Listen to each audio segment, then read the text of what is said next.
My name is Babeanu. I'm an identity solutions architect for a company called Nolly. We're based in Western Canada. We're a consulting firm. And our role is to help our customers implement sometimes very complex identity and access management solutions, including for CIAM. So I'd like to start by asking you all a question. Do you remember the music you were listening to when you were a teenager? Do you still listen to the same music? Back when I was a teenager, that was in the 80s in France, there were mainly three groups of people in my school. There were the people who were listening to New Wave back then, right? Remember? The Cure, Depeche Mode, Tears for Fears, right? And then there were the pop music fans. They were listening to Michael Jackson, Cyndi Lauper, Madonna. Remember that? And of course, last but not least, the hard rockers. Yeah, Iron Maiden, Motley Crue, Scorpions, right? Those were the cool kids. There were lots of them, and they could even recognize each other because they had the same dress code, right? Remember that? Me, on the other hand, well, I was listening to prog rock back then. My favorite band was called Marillion. Has everybody ever heard of Marillion? Oh, we should talk afterwards. That's great. Anybody else? Wow, look at that, 4 of us. That's about right. How about Rush? Any Rush fans? Yeah, okay. So in my school, there were maybe like 3 people listening to that stuff. We felt a bit lonely, right? Anyway, this, by the way, is a graph. Everybody's familiar with graphs? Yeah? Basically just a bunch of nodes, the bubbles, connected by arrows, relationships. It makes it easy to represent any kind of data like that, and maybe even able to read it easily. So anyway, let's fast forward to nowadays. My tastes have completely evolved to a mix of jazz, funk, and world music. So bands like Ezra Collective, Polyrhythmics. If you know any of these bands, let's talk afterwards. So anyway, what's the difference between those 2 images? Anybody want to venture a guess? Can you spot the differences? Yes, good one. Location. Canada. I live in Canada now, not in France anymore. Anything else? Yeah, the band names. How about maybe date as well? Well, in short, we could summarize this or generalize it by saying it's a different context. And as we will see, context is very important for customer identity and access management. So this is what I'm going to talk to you about today, identity in context. Then we'll have a look at the challenges of customer identity and access management. We'll have a look at IRM, identity relationship management, and see how that can help alleviate those problems. And then we'll have some examples, real-life examples, of how to use IRM for authentication and authorization. All right? So identity in context. First of all, what do we mean by context? Context really is what defines the circumstances or setting of something, right? Context can be of different types. It could be geographical, like a location. It could be temporal, like date or time of day. It could be monetary, like, for example, purchase history. It could be anything, really, anything that is related to an identity at any given time. And that's actually quite an important thing because context is dynamic. It can change in real time even. So how does that impact our identities, like customer identities in particular? I'm sure we all know that the identity we are using depends on the context we are in. I'm sure you all have different identities here, like me, for example. This is my daytime me. And in my daytime me, this is my identity when I'm in the context of Nolly, my employer. This is my identity with my identifier down there. But this is me in the evenings.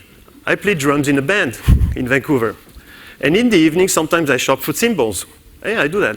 So in the context of Long & McQuaid, which is a retailer in Canada, this is my other identity. So as you can see, I choose the identity depending on the context I'm in. So let's do a quick reality check here. This is an example taken from a use case we've had with a client last year. I've changed the names, but the use case is exactly the same. And we'll see how identity and context interact. Let's imagine we're a company called Mothership Corp. And we are interested in sporting goods. So much so that over the years, we've acquired a bunch of brands. We have shoes, they sell shoes, sports shoes. Track Me, they sell tracking devices. And Wear It, they sell sports outwear. Great. Let's meet Maurice Moss. IT crowd fans? Good. So Maurice is a sysadmin, and he's heard that running would do him good. So he bought some shoes and some outwear because he had nothing. So far, so good. So what is our problem here from Mothership Corp? Our problem is we would like to find our duplicate accounts in order to create a client 360-degree view of the clients we have. Why? In order to drive sales through recommendations. Because if Maurice bought some shoes and some shirts, it might be a good idea to sell Maurice a watch, maybe a tracking watch, right? Here's another example of identity in context. This one I call one login. This time we are a university. Let's call it Stanvard. Sounds a bit like a university where Thor could have studied, you know, in Asgard. Anyway. We have 4 web apps. Well, actually, they have much more than that, but just to keep it simple. So one for prospects where, you know, applicants can register. They have a mini course app where they sell short duration courses for cheaper. They have a faculty app and a grad programs app where if you're a student, you can go there and check your stuff. All right, so that's the picture. Meet Roy. Roy is Maurice's best friend. He's also a sysadmin. And it turns out he had lots of spare time on his hands. So he decided to enroll in the faculty and and teach some courses. And since he was there, he decided to also follow an MBA. So he created this account. But Roy also forgot that ages ago, he was an applicant to that university, and he still has this account lying around, this identity there. So what is our problem from Stanford's standpoint? Well, once again, we would love to be able to find the duplicates in order to create a client 360-degree view. Why? Again, to drive sales through recommendations, because we could probably sell a mini course to Roy, maybe. It also provides us with maybe a profile that we can use in the back end with our own internal apps. But another reason we would like to do this is in order to enable to create a one login page for all these apps, because of course right now they all have their own login pages. We all are familiar with this use case, SSO and all that. And why do we do that? Well, to improve user experience, of course. But how do we do that? By reducing friction. And we'll get back to friction in a second. So in short, be context aware when you're dealing with customer identity and access management.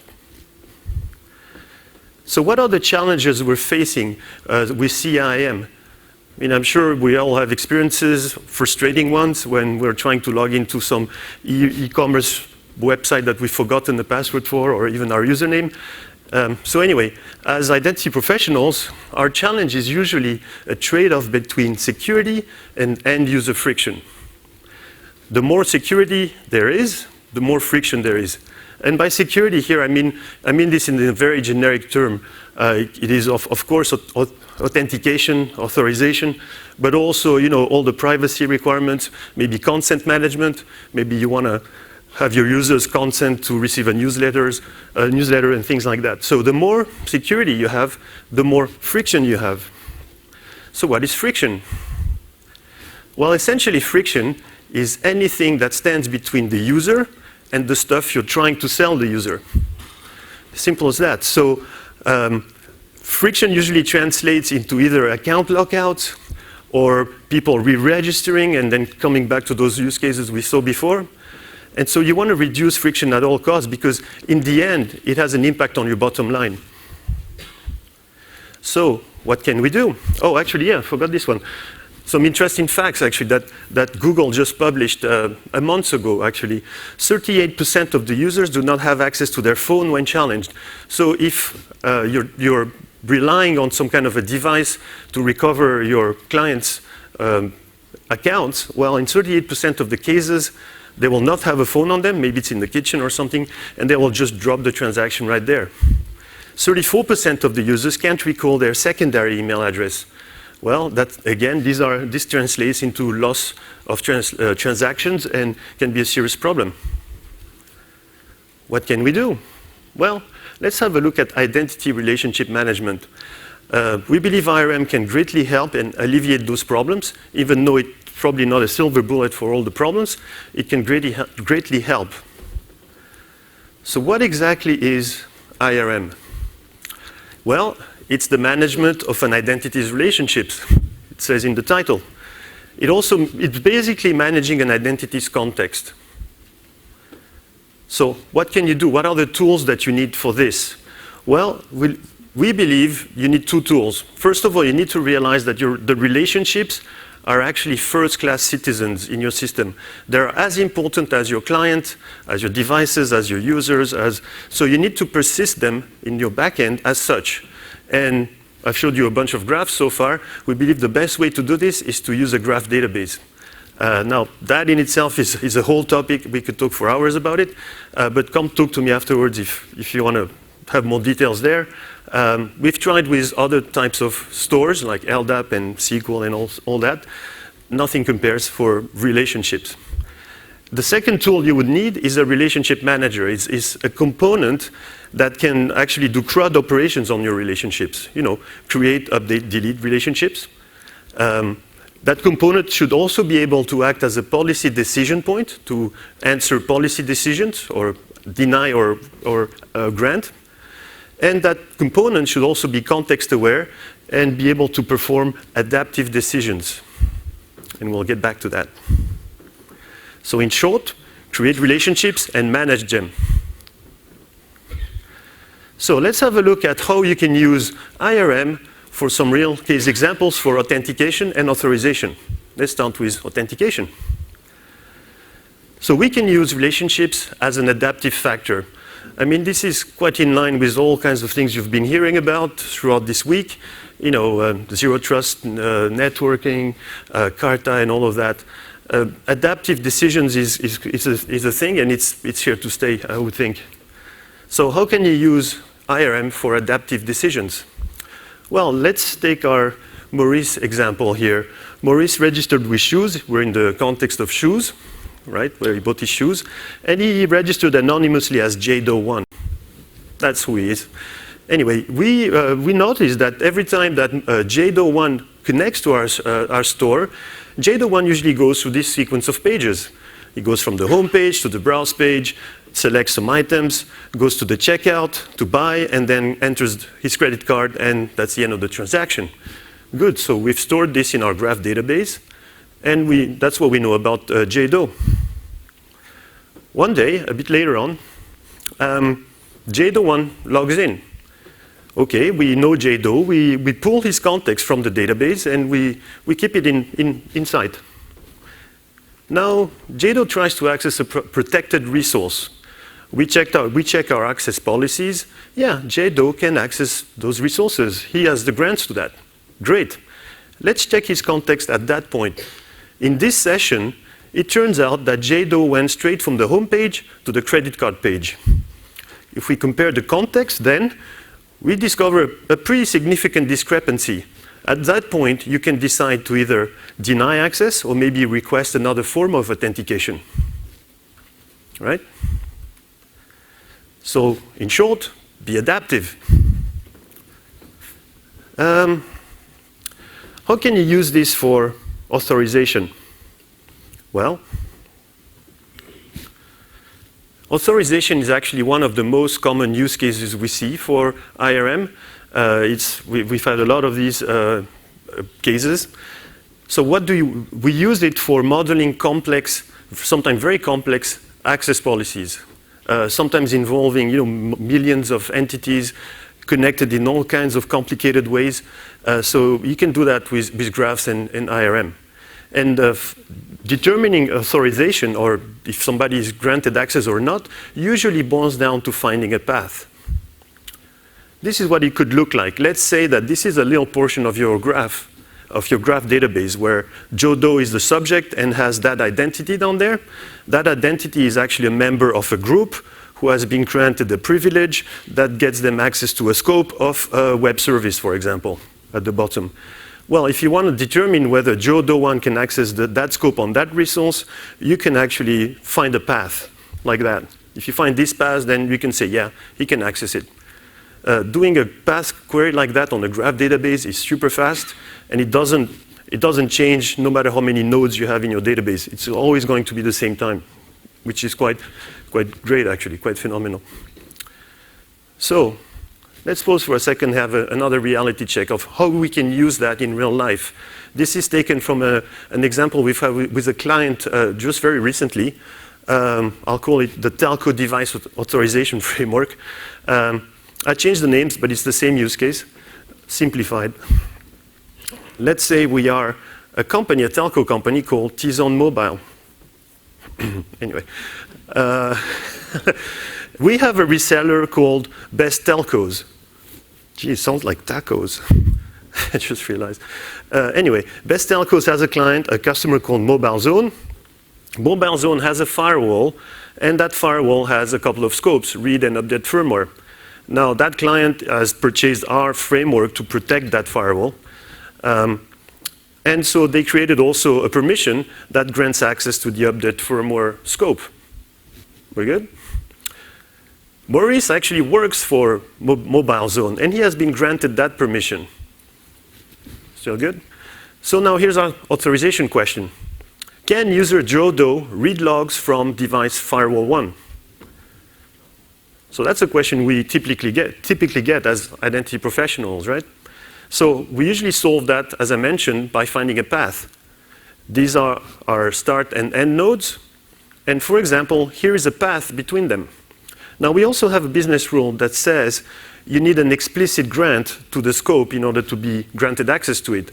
In that particular case, there is no such grant here, and so therefore, Joel doesn't have access to read the logs. Note, though, that he would have access to update the firmware, right? I'll let you ponder that on the graph there. Yeah? Okay. Moving on. Another example, same company, we're still T-Zone Mobile here, and we have another reseller called Telcos Forever. Check, I read tacos every time. Tacos Forever has a customer called Mob Inc., which has a web service called Inventory. And that service has a couple of scopes, get and post. We also have another client called SuperDuper. They bought directly from us, didn't go through a reseller. And they have a service called sysusers that has a scope called post. Great. Maurice is there as well. He's everywhere. He's part of SuperDuper as well as customer Mob Inc. I mean, that's not uncommon either. He has actually been granted those two scopes explicitly. So here's a question that we typically get. What does Joel Doe have access to? Right? It's something you usually get. Well, as I mentioned, it usually boils down to finding a path. So going through Mob Inc., here's the path we can get through Mob Inc. to the service, and we can answer that Maurice has access to the inventory service and get and post. You can all see that. Let's see what happens on the other side. On the other side, he may have access to this service, the sysuser service, but there is no direct grant to the post. So in that particular case, he will not have access to that service. Make sense? So in other words, use your relationships. You've created them, you're managing them, use them. I guess we're concluding now. These are basically the things I'd like you to take away from this session. When you're dealing with customer identity and access management, always be context aware, be adaptive, create and manage your relationships, and use your relationships for authentication and authorization. In short, implement IRM.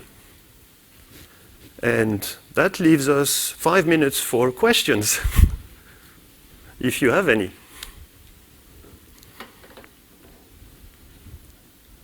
Yeah, you were first. Yeah, how have you seen the implementations of GraphDB on CIAM platforms to represent complex B2B2C type of relationships? Reseller example shows yeah. we see all the time. Yeah. I mean, you can represent, if you're using IRM and graphs, you can pretty much represent whatever you want. So reseller, as an example, totally can do that. And that's actually a use case we've had this year even. Yeah? So in one of the examples you said, we browsing, checkout, Right. payment, etc. It sounds like a little bit like tracking within the application. How does this fit with GDPR and things like that? Are we capable of like Yeah. explaining the purpose of all that here?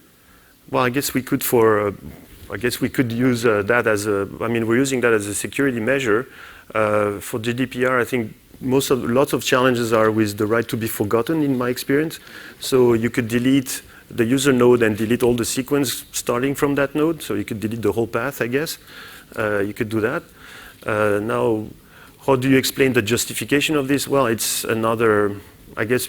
Yeah, we did not have that question come up yet, but I would imagine that you could say you can disable or enable it. It's up to you. You would add more security, I guess, to your profile or not.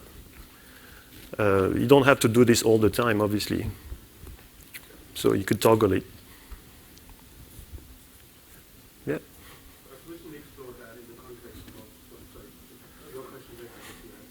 Yeah.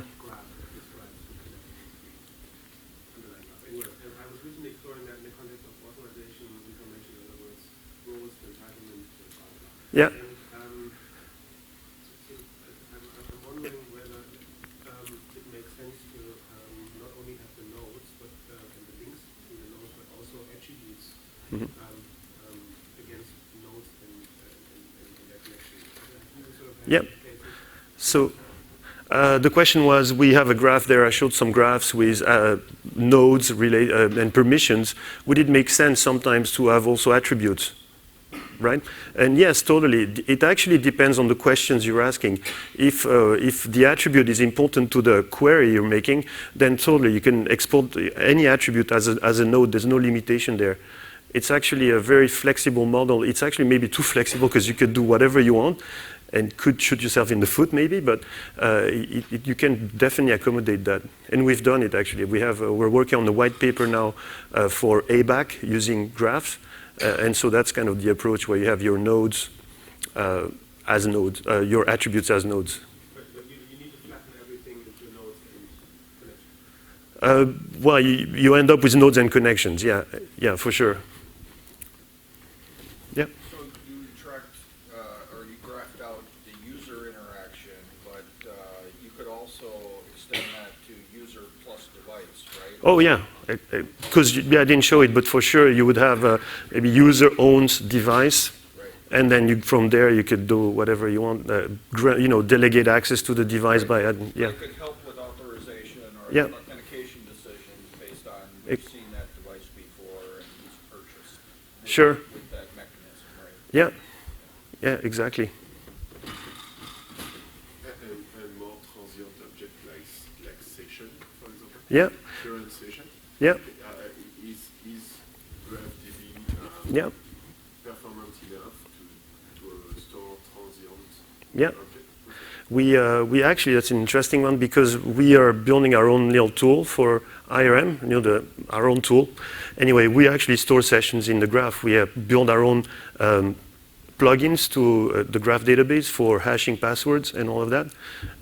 We still need to do some performance tuning, but so far it's been quite fast. I mean, we didn't have any issues with that. And you can actually even start your queries at the session object. Instead of starting at the subject object, you can even start at the session object. Yeah. Anything else? So it would seem like you could, like in your example where, again, you went from homepage, Yeah. found an object, found an item, and purchased it, and then he does something for him that's out of the ordinary. Right. But I would imagine that you could also have, well, for folks who already own Yep. similar things, there's probably some context in a general sense, right? Mhm. Pull away from the individual as an identity. Yeah. And use those maybe as an attribute or whatever. Sure. And determine, well, for him it's out of the ordinary, but not general. Well, I mean, yeah, for sure. It depends on how you're looking at your comparison and how you compute the risk, basically on the delta. But it really depending on your business. But totally, yes, you could totally say that. You can generalize, and you can actually. That's the recommendation part that I've talked about. I mean, you can also the graphs are great for that as well. user A bought this, then maybe you're friends with that person. They also, anyway. Oh, we're out of time, I'm afraid. Thanks for attending and enjoy the rest of the day.